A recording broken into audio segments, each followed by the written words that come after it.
Good afternoon. Thank you for joining us on the Committees on Education and Human Services for a joint hearing to hear House Bill 1362 relating to access to learning.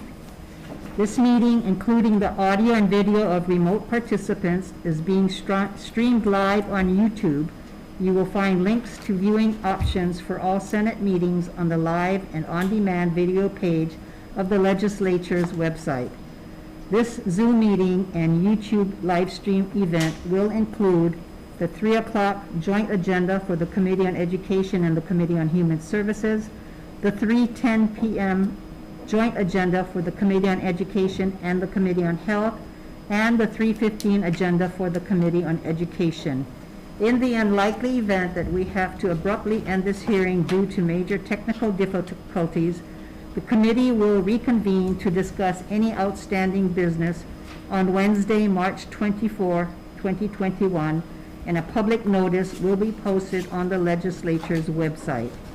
I'd like to take this time to remind our testifiers that due to time restrictions on our hearings, we will be limiting testimony to 1 minute per testifier per bill. For the people participating remotely, all testifier audio will be muted and video disabled until shortly before it is your turn to testify. When I call your name, staff will unmute you and your time will begin. After your minute is completed, staff will mute you so that we can move this hearing along in an orderly and efficient manner. Thank you.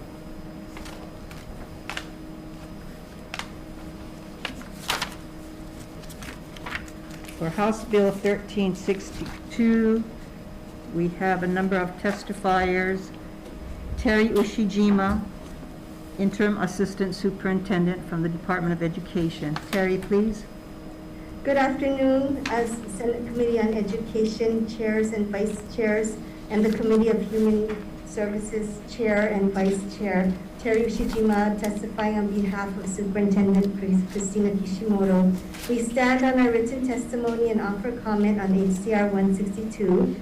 Currently, the department has assembled work groups to assess available kindergarten entry assessments utilized by other states that meet the criteria set in Act 46, as well as other options. The department would like to respectfully ask for an extension of the full implementation of a KEA from July 2022 to July 2023, as has been given to other parts of the bill. Through our planning and process, we have found the need to modify our timelines in order to meet the requirement of a valid and reliable KEA, procurement procedures, data sharing agreements, and updates to our data systems, which may require additional time to complete. We also need time to modify specific domains, language and literacy of the KEA to meet the needs of our Hawaiian immersion schools. Assessment items will need to be created and validated to ensure alignment to the rigor of the KEA and in order to meet the needs of our Hawaiian population. Thank you, Terry. Members, I forgot to introduce our Chair for Health and Human Services, Committee on Human Services, Senator Joy San Buenaventura, Chair. Senator. Yes, thank you. I will introduce my committee. Please. My committee that's present is myself, Senator Ocasio, Senator Favela, Senator Misalucha, and I believe that's it. Thank you very much, Chair. Thank you. And for the Committee on Education, in the room with me, I have Vice Chair Senator Donna Mercado Kim and Member Senator Drew Kanuha. And I am not sure if we have the other senators.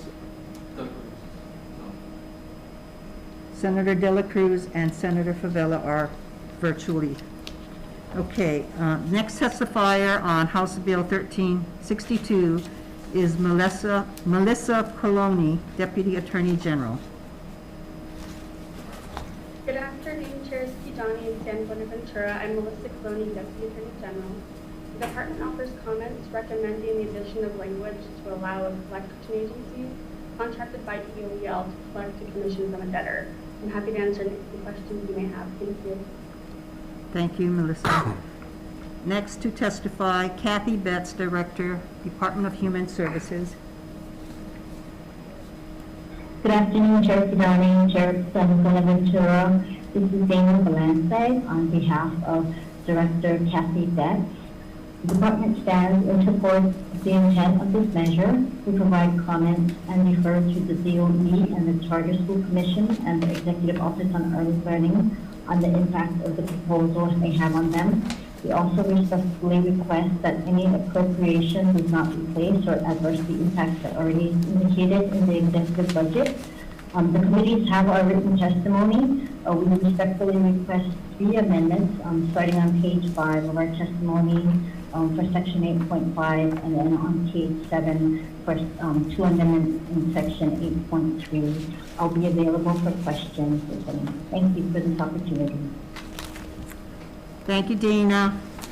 Next, we have Lauren Moriguchi, Executive Director, Executive Office on Early Learning. Lauren?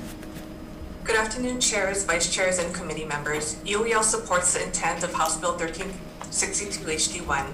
We also thank the legislature for the passage of Act 46 last session, which increases access to early care and education. And we respectfully request the reinsertion of subsection B under section 12, page 35, starting at line 10. The original language in subsection B specifies that DHS and UEL collaborate to identify the need for childcare and early learning in geographic regions of the state, and allows for public partners to assess provisions and data elements needed to meet the benchmarks set forth in the Act. Allowing public partners until the 2022 legislative session to revise subsection B would be greatly appreciated, as it would help public partners make more informed decisions regarding the data elements that can and should be captured, and to identify any barriers which may exist.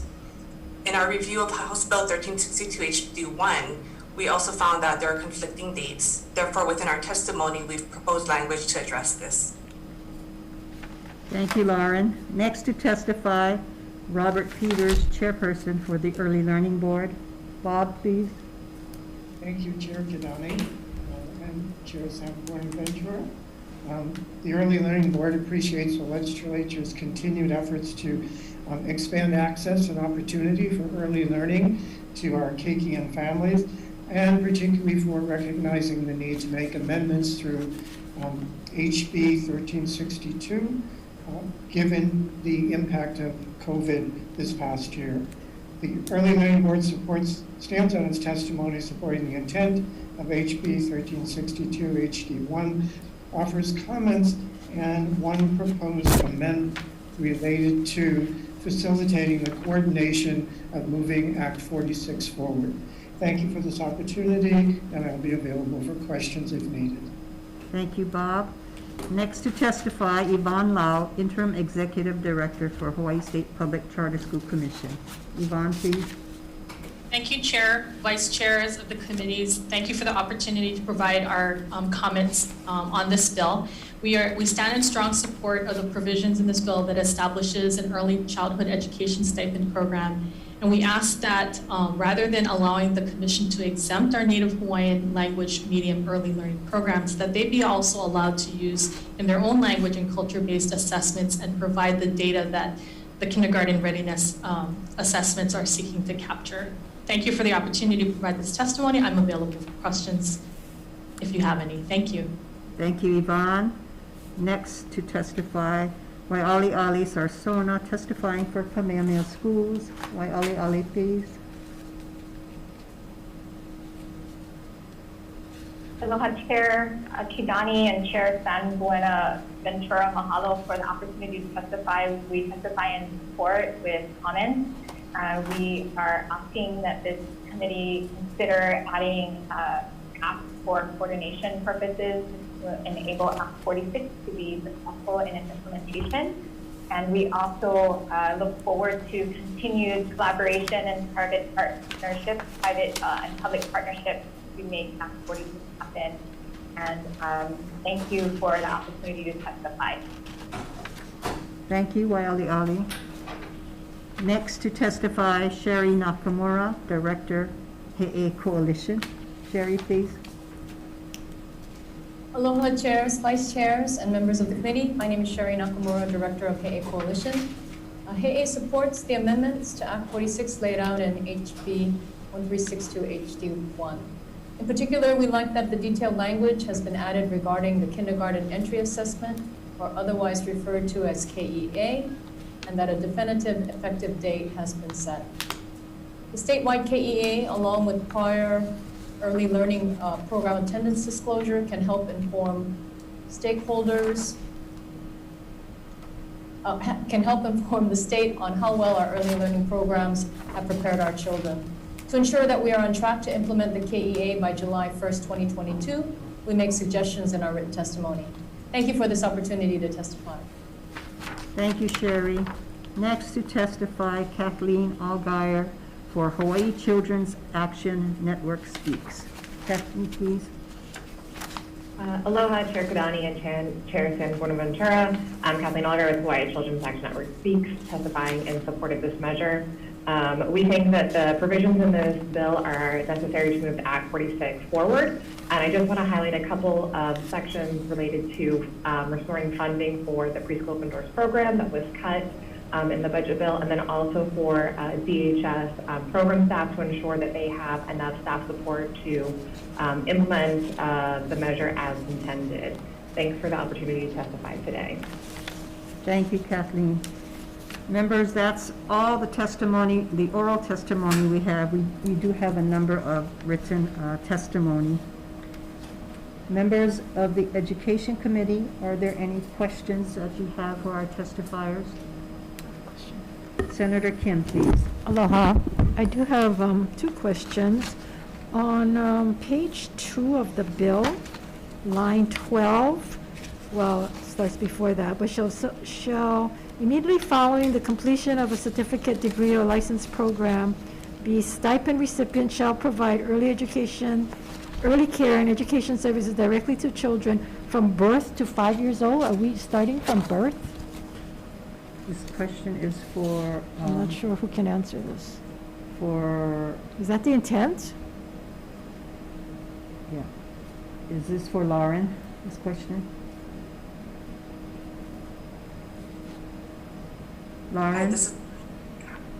I believe that that section is specific to the early childhood stipend program, which does go from, which does include people who educate children from birth through 5 years of age. So can you explain how the education program works from birth? There are different providers across the field who provide support services to young children and their families that start from birth.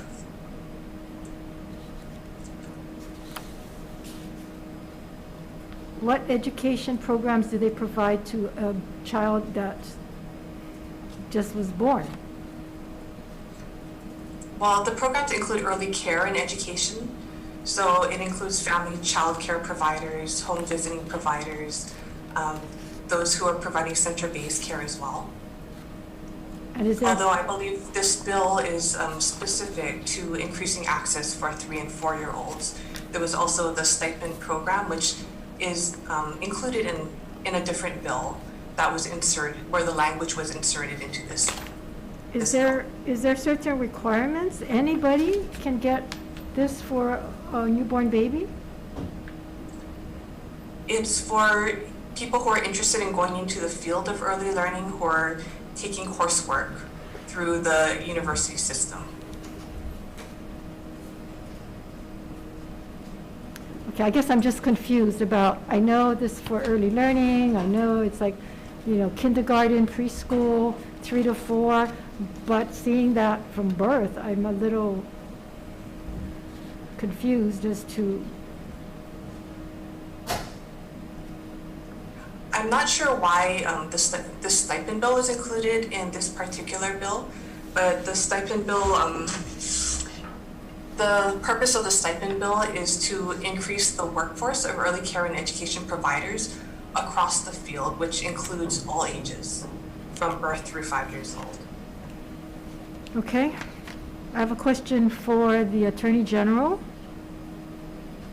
When we talk about collection agencies. Who exactly are they collecting these funds from? Based on the language of the bill, I believe it's the educators that qualify for the stipend and that have to repay it for some reason. And Lauren may be able to speak to that as well. So we're just suggesting, I apologize, go ahead. I have a hard time understanding what you're saying. So in essence, if I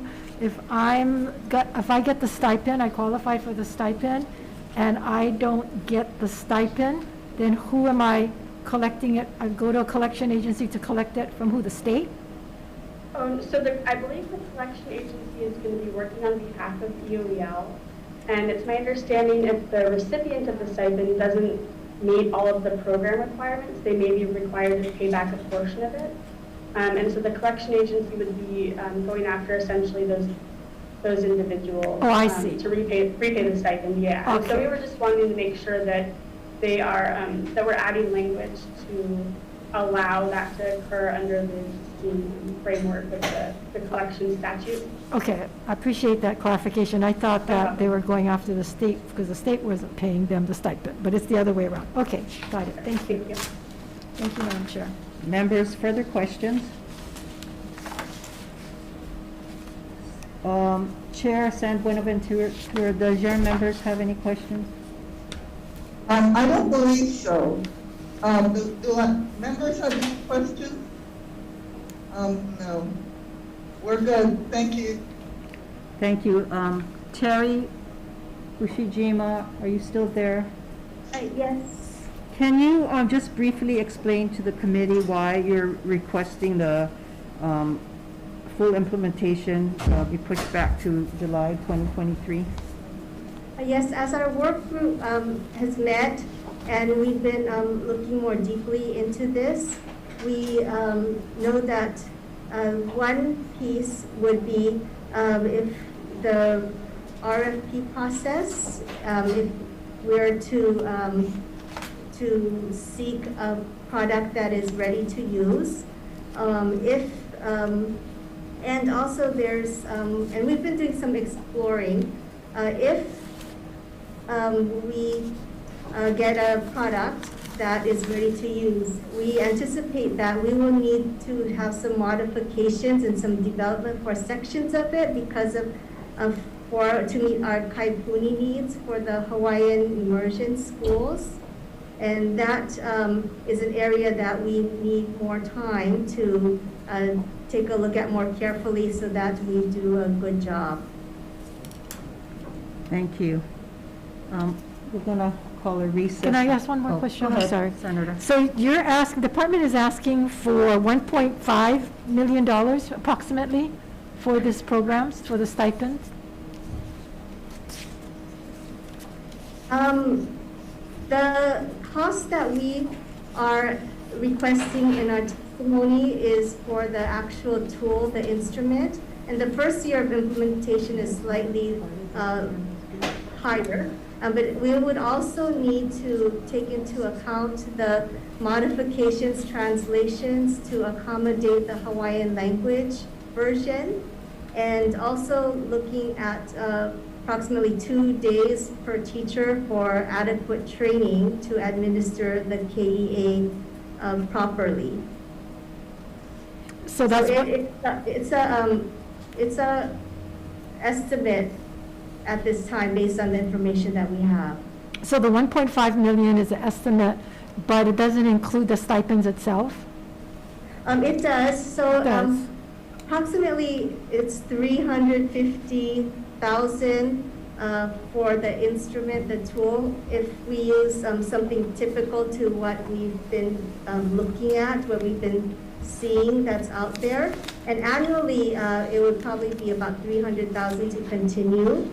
The training for 2 days would be roughly about 400,000, and the biggest question is how much it would cost to complete the translation and the development of certain portions of the KEA that may not be appropriate to simply translate if we were to look at the essence of what those areas are trying to measure and have it appropriate for the Hawaiian language. So you're asking for appropriation of 1.5 approximately? Approximately. Okay, thank you. Thank you. I think maybe if we can have Wai'ale'ale from Kamehameha Schools to talk a little bit about what Kamehameha Schools provides for this program also might be helpful. Thank you, Wai'ale'ale. Sure, Senator, did you want me to address specifically public pre-K? Yes. Sure. So we are working with the Department of Education and the Office, Executive Office of Early Learning on a multi-year agreement, specifically in hopes to expand public pre-K across the public education system. And so we are funding a handful of schools at the moment, and we're hoping to work through some funding issues and barriers that we're having in order to enact a partnership that would allow us to expand even more so. And Wai'ale'ale, do you have that dollar amount offhand, recall, and or how many classrooms? Yeah, we are hoping we can fund up to $3 million over the next 5 years. Thank you very much. Members, further questions? If not, let's go into recess.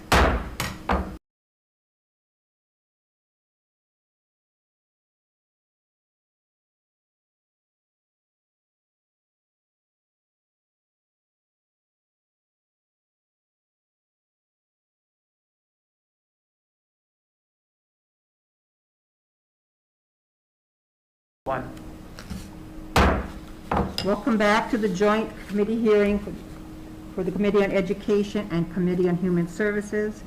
We are hearing House Bill 1362, House Draft 1, relating to access to learning.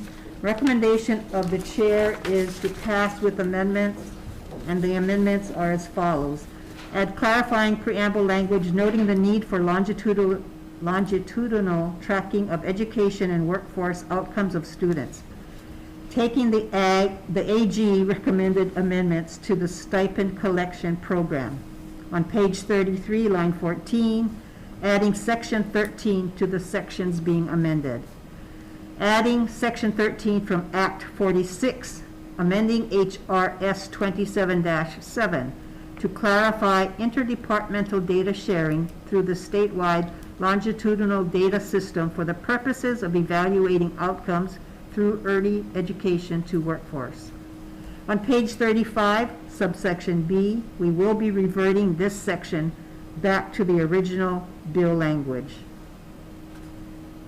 On page 35, line 14, we will be deleting 2023.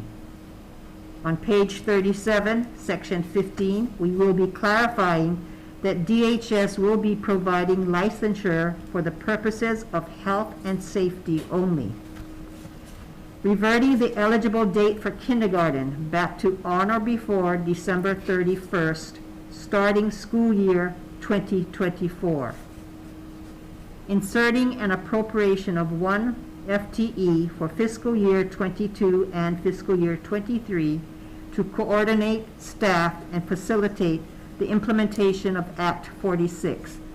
This position will report to the Early Learning Board.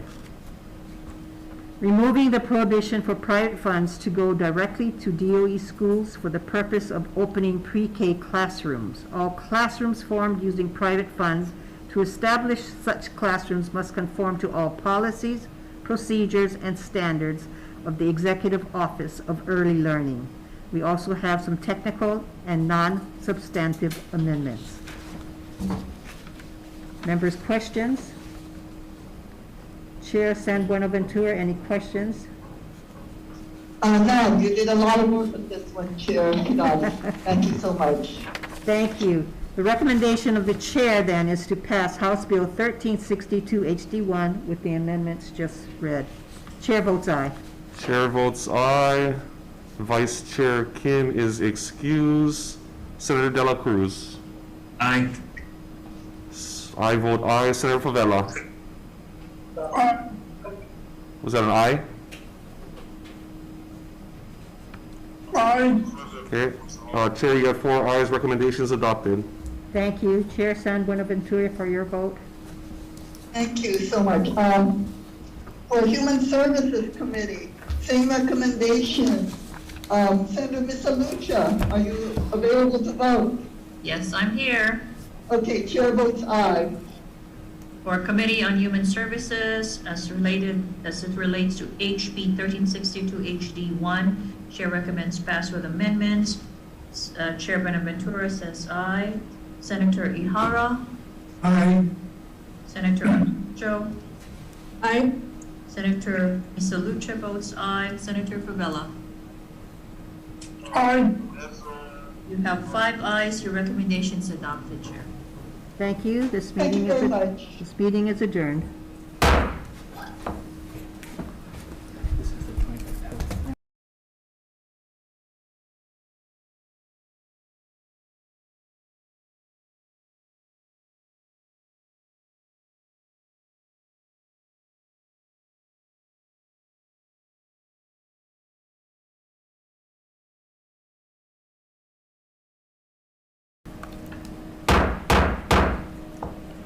Thank you for joining us for the Joint Committee hearing on Committee on Education and Committee on Health. This is Monday, March 22nd, 3:10 p.m. agenda.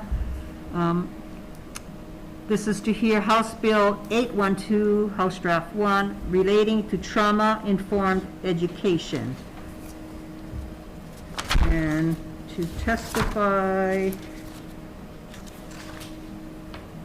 we have Heidi Armstrong, Assistant Superintendent for the Department of Education. Heidi, please. Hi, good afternoon, Chair Kidani, Chair Keoho Kalole, and Vice Chairs Kim and Baker. I'm Heidi Armstrong from the Department of Education, testifying on behalf of Superintendent Kishimoto. The department offers comments on HB 812 HD1. The department supports the intent of this bill and is committed to the development and implementation of a trauma-informed approach in all of our schools. Trauma-informed practices help our students build coping skills and self-efficacy, which are helpful whether they've experienced trauma or not. Our testimony shares what the department's efforts and initiatives to date are in this area, and we request time to solidify these existing statewide efforts. If the Kailua, Kalaheo, and Castle Complex area schools follow the Nanakuli Waianae model, that was a wonderful model, and it came with very specific supports that we have outlined in our testimony. If this model were to be replicated, there would be a significant cost factor and would require additional funding. We are supportive of this model and should funding be allocated. Thank you, Assistant Superintendent Armstrong, and I'm sure that Chair Keoho Kolole appreciates you that you did not mispronounce his name. Members, that is the only oral testimony we have, although we do have a couple other written testimonies. Are there any questions for Assistant Superintendent Armstrong? Chair Keoho Kolole, do you or your members have questions? Members, any questions? I don't, Chair. I think we're good. Okay. With that, then I am going to recommend that House Bill 812 HD1 relating to trauma-informed education pass with amendments. We'll defect the date to July 1, 2051, noting in the committee report that additional program expenditures may be necessary to effectuate the program. Members, are there questions? If not, Chair votes aye. House Bill 812 HD1 to pass with amendments. Chair votes aye. Chair votes aye on House Bill 812. Chair votes aye. Vice Chair votes aye. Senator De La Cruz. Aye. Senator Kanuha. Aye. Senator Favela. Aye. Good, 5 members present, voting all in affirmative. Your recommendation is adopted. And Chair Keoho Kololi, your vote, please. Thank you, Health Committee. Same recommendation, passing with amendment. Chair votes aye. Vice Chair votes aye. Senator Moriwaki. You, Senator San Buenaventura. Aye. Senator Favela. Aye. Chair, your recommendation's adopted. Thank you. Thank you, members. This concludes this hearing. Okay.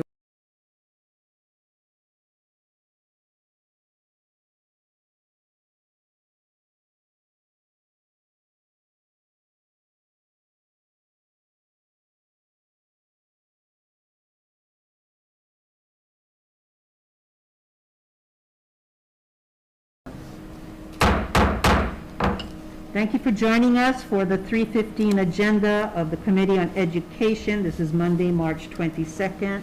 We will start with House Bill 11 relating to education, requires the Board of Education to develop statewide performance standards to be culturally relevant, historically and scientifically accurate, and non-discriminatory. To testify,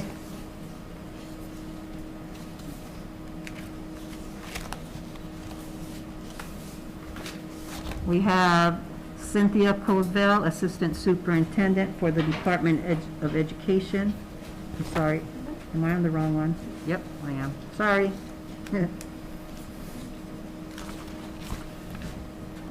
We have Terry Ushijima, Interim Assistant Superintendent for the Department of Education. Terry, please. Good afternoon, Chair Kidani, Vice Chair McCarter Kim, and members of the committee. I'm Terry Ushijima, Interim Assistant testify on behalf of Dr. Kishimoto. The department stands on its written testimony in support. We share the legislature's desire to provide non-discriminatory and equitable education for all our students. This is a very high priority for the department. Thank you for this opportunity to testify. Thank you, members. That is the only oral testimony we have. We do have written testimony from the Board of Education with comments and Office of Hawaiian Affairs in support. Chris Caulfield for the Democratic Party, Hawaii Education Caucus in support, Leimomi Khan in support, and Susan Davis in support.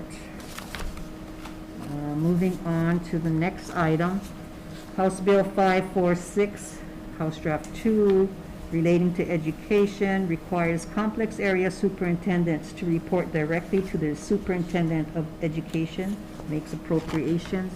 To testify, Cynthia Covell, Assistant Superintendent for the Department of Education. Cindy, please. Good afternoon, Chair Kidani, Vice Chair Mikado Kim, and members. I'm here today to testify on behalf of Superintendent Kishimoto on HB 546 SD1. The department submits testimony with comments. I'd just like to say that in Section 1 of this proposed legislation, it amends the HRS through to A-604 to have complex area superintendents for schools report directly to the Superintendent of Education. Currently, the complex area superintendents or the CASs report to the Deputy Superintendent for Board Policy 500-9. And then in the second section, the department would like to see clarification on this statement. In Section 2, page 3, lines 1 and 2, provided that each position shall be supervised by the Office of Information and Technology Services. As written, it places 45 positions under the Office of Information Technology, but it includes Title IX Civil Rights Compliance and CTE positions. Thank you for the opportunity to testify, and I'll be here. Thank you. Members, that is the only oral testimony we have. We have testimony in support from Office of Hawaiian Affairs, in support from Robin Chan, and in support from Leimomi Khan. Members, questions of Assistant Superintendent? Cindy, I actually have one question. How often does the superintendent meet with the complex area superintendents? Formally, we have weekly meetings with the CASs and the assistant superintendents and the deputy. Superintendent Kishimoto attends those not every week, but at least 2 or 3 a month. She's in those meetings. So that's the formal process we have for our weekly meetings with the CASs. She also meets with them separately via phone, with COVID, via video, depending on the situation, depending on the topic. So you're saying she meets with all the CASs in a group a couple times a month? During our weekly meetings. Mm-hmm. In weekly meetings? We schedule Wednesday leadership meetings, so it's the complex superintendents, the assistant superintendent, the deputy, and the superintendent. Superintendent doesn't stay for the entire meeting, but she usually joins. So is she there to hear feedback from the complex area superintendents? Does she stay long enough to hear that? She usually does, again, topic dependent and her schedule, but yes, that's our opportunity to share thoughts about key things going on back and forth. Okay, well, that's not the feedback I get, but thank you. Members, questions? Thank you, Cindy. Thank you. Okay, moving on. Senate Concurrent Resolution 151, encouraging the Department of Education, complex areas, and charter schools to implement school-wide restorative justice practices in the state's public and charter schools. To testify, Assistant Superintendent Heidi Armstrong, Department of Education. Heidi, please.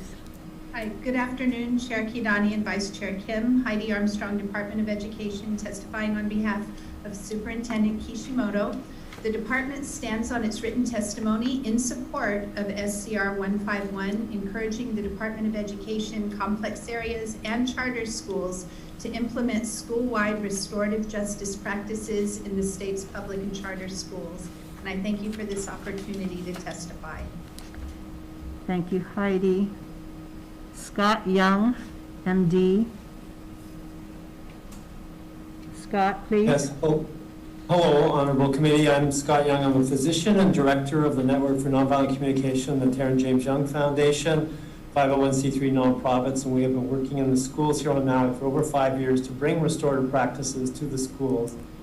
And this resolution is important because restorative justice brings an additional form of justice and community building that empowers our students in their school life and in their life after they graduate from school. Please see my written testimony. Let me emphasize that having restorative justice in school decreases discipline problems, decreases suspensions, increases student and teacher satisfaction and success, increasing the GPA, and the dropout rate is decreased.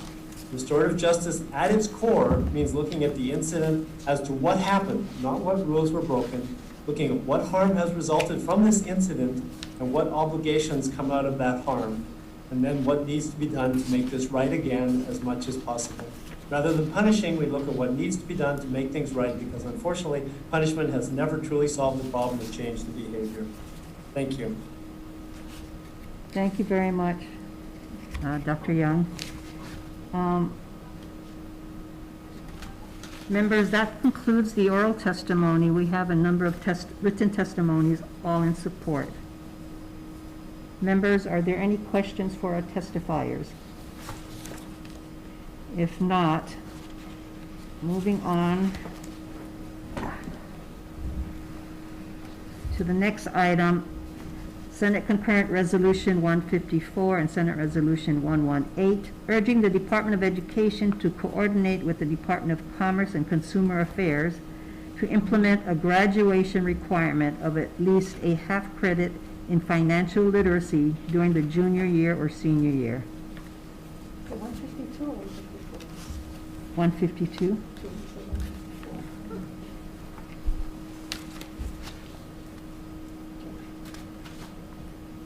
To testify, Terry Ushijima, Assistant Superintendent, Department of Education. Terry, please. Thank you, Chair Kidani, and good afternoon to the Vice Chair and members of the committee. I'm Terry Shijima, testify on behalf of Dr. Kishimoto. We stand on our written testimony and offer comments on SCR 152. We support the teaching of financial literacy in schools. Respectfully, the department requests that instead of focusing on mandating a half-credit course requirement, which reduces a student's elective credit choice, the department be allowed to work with principals and the state student council to determine a way to ensure all students have had the financial literacy education prior to graduating from high school. Thank you for this opportunity to testify on SCR 152. Thank you. Next to testify, Dalen Yanagida, Chair, Junior Achievement of Hawai'i. Dalen, please. Aloha, Chair Kidani, Vice Chair Kim, and members of the committee. My name is Dalen Yanagida.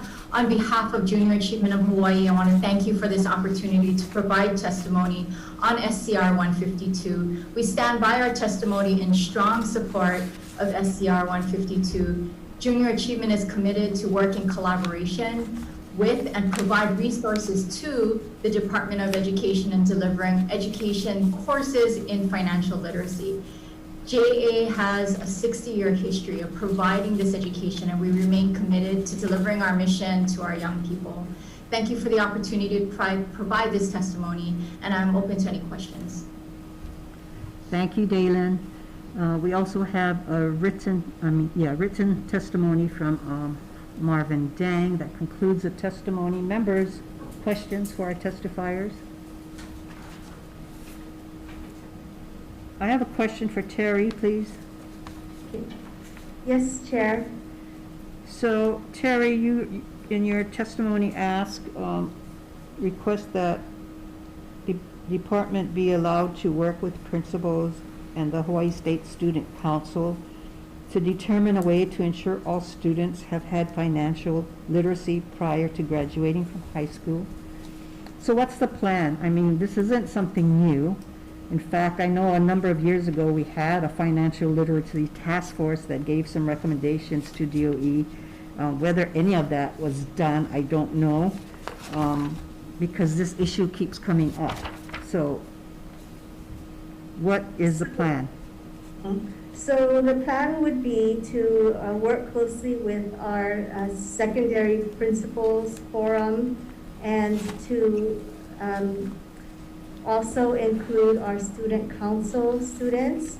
We're thinking of taking a design thinking approach where we want to honor students' choices of being able to still take elective courses based on their interests and aspirations. And we believe that with the collective effort of our principals and the voices of our students, that we would be able to come up with a method to ensure and to show that every student has had financial literacy. We know that there's many opportunities for students to have financial literacy, and they get it in different ways. What we would be looking for is how to consistently be able to document and show that all of our students, we know it's a very important life skill, that they would all show that they have taken the financial literacy course. Thank you. I'm glad that you guys recognize that it's an important life skill. Appreciate that. Members, further questions? If not, thank you, Terry. Moving on to the next item on the agenda. Senate Concurrent Resolution 153, requesting the convening of a working group to discuss the role of the authorizer, its relationship with charter schools, the accountability for the use of public funds, and whether or not legislation is required to effectuate any desired changes. To testify, Yvonne Lau, Interim Executive Director, Hawaii State Public Charter School Commission. Thank you, Chair Kidani, Vice Chair Mikado Kim, and members of the committee. The Commission is offering its testimony in strong support of SCR 153 and thanks you for the opportunity to discuss and clarify its role as the authorizer and its relationship to its charter schools. We look forward to working on this, and we thank you for this opportunity. I'm more than available to to answer any questions you may have. Thank you. Thank you, Yvonne. We have only one other written testimony in support from Andrea Quinn. Members, are there any questions of Ms. Lau? If not, moving on to SCR 160 and Senate Resolution 125, requesting the Department of Education to create a landscape management plan with goals to increase tree canopies on a public school grounds, document existing inventory and talent, and identify additional resources required to implement and sustain the plan. To testify, we have no oral testimony, just one written testimony in support from Daniel Donnell. Members, questions? And moving on to our final item, Senate Concurrent Resolution 238 and Senate Resolution 198, requesting the Department of Education, Hawaii High School Athletic Association, Big Island Interscholastic Federation, Oahu Interscholastic Association, Interscholastic League of Honolulu, Maui Interscholastic League, and Kauai Interscholastic Federation create a plan to implement bass fishing as a sanctioned high school sport. To testify, Terry Ushijima, Assistant Superintendent, Department of Education. Terry, please. Good afternoon again, Chair Kidani, Vice Chair Makalo, and members of the committee. Terry Ushijima, testifying on behalf of Dr. Kishimoto. We stand on our written testimony and offer comments on SCR 238. The Hawaii High School Athletic Association already has a procedure in place for adding interscholastic athletic state tournaments. The member leagues of HHSAA also have a process for sanctioning additional sports for interscholastic competition. Also, the department's school athletic programs would have to budget for additional coaching positions, supplies, equipment, and transportation expenses without any additional funds in their budgets. Adding another interscholastic sport at this time will further affect school athletic programs' efforts to maintain current sport offerings. Thank you for the opportunity to testify.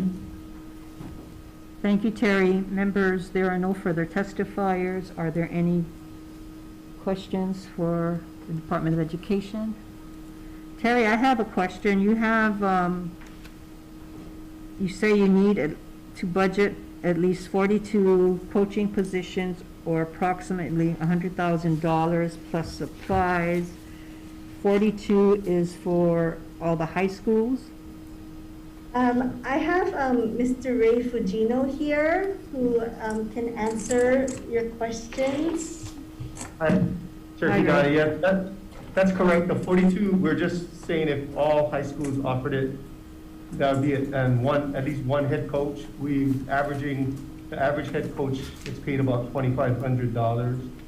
So we were just throwing that out as, if the most case scenario of all schools having one team such as this would be about $100,000 just for coaching at this point. Equipment and supplies, I'm not a bass fisherman. I do fish, but I understand it's done with boats and, expensive equipment as well. So that would be additional cost to the sport. Thank you, Ray. That's all the questions I have. Members, questions? If not, thank you. That concludes the agenda, and we will go into recess.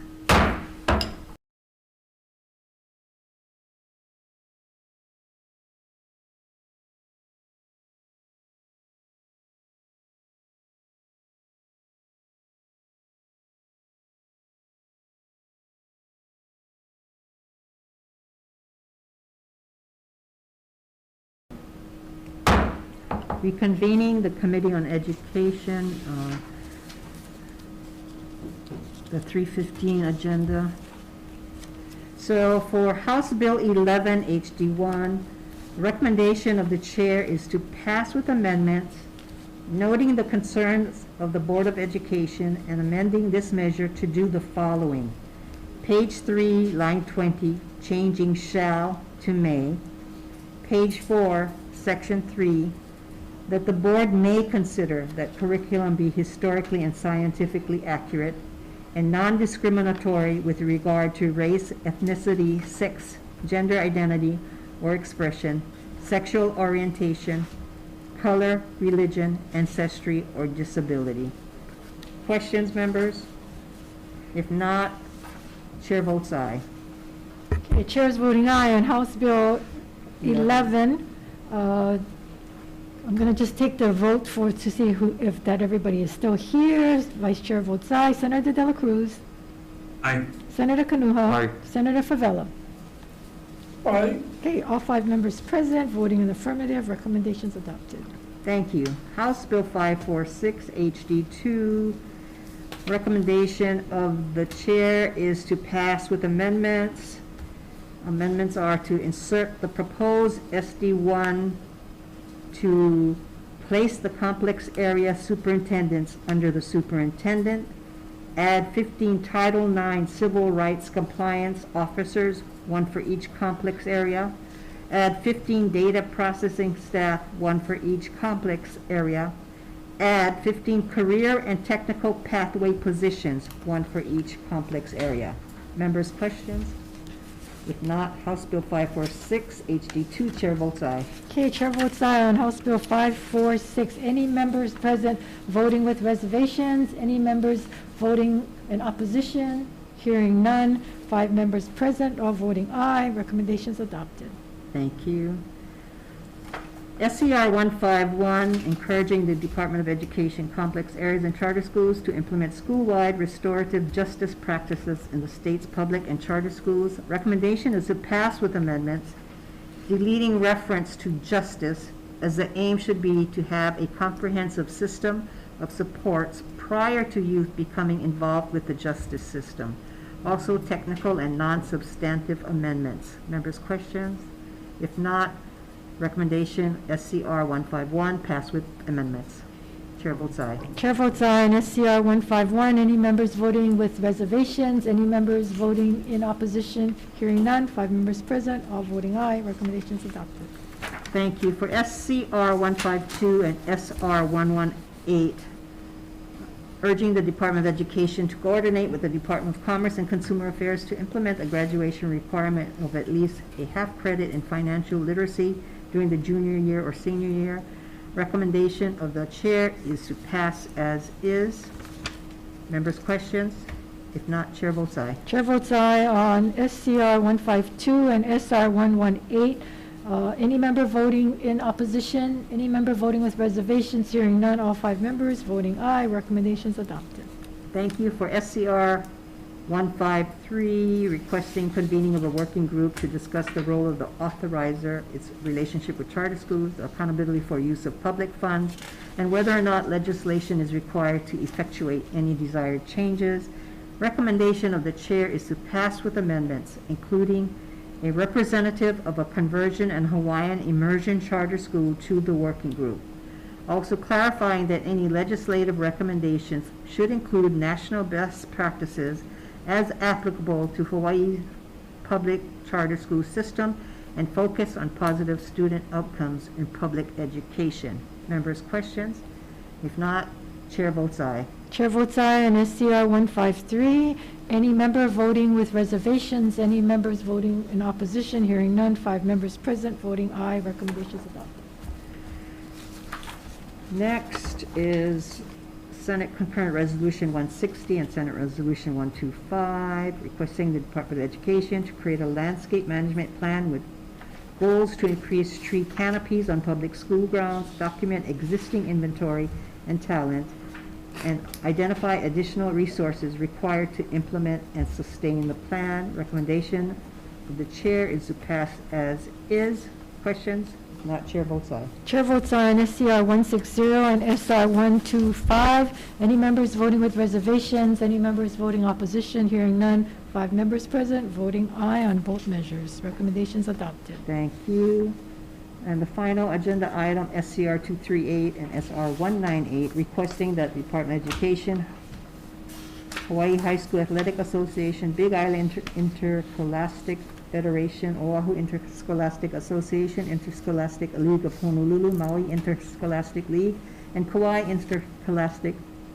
Interscholastic Federation create a plan to implement bass fishing as a sanctioned high school sport. Recommendation of the chair is to pass as is. Members, questions? Yeah, can I ask the author of this measure if he'd be amenable to amending it to include tilapia so Barrington students can go fishing in the Kapalama Canal? Yeah. I'm open to the friendly amendment. Is that a serious? No, it's not. Yeah. Well, if it was golden tilapia, maybe.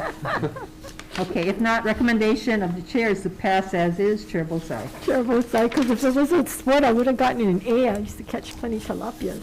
Okay, any member on the committee voting with reservations? Any members voting in opposition? Hearing none, all 5 members voting aye on both measures. Recommendations adopted. Thank you, members. This concludes the One more, yeah. Education Committee hearing. Okay, I know we're not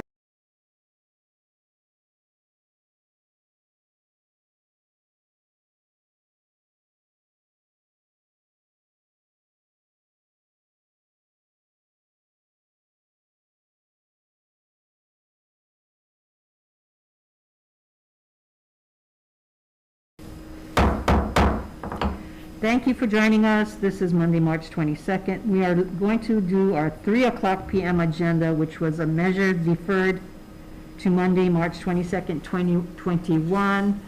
This was for House Bill 608 HD2 relating to the Board of Education.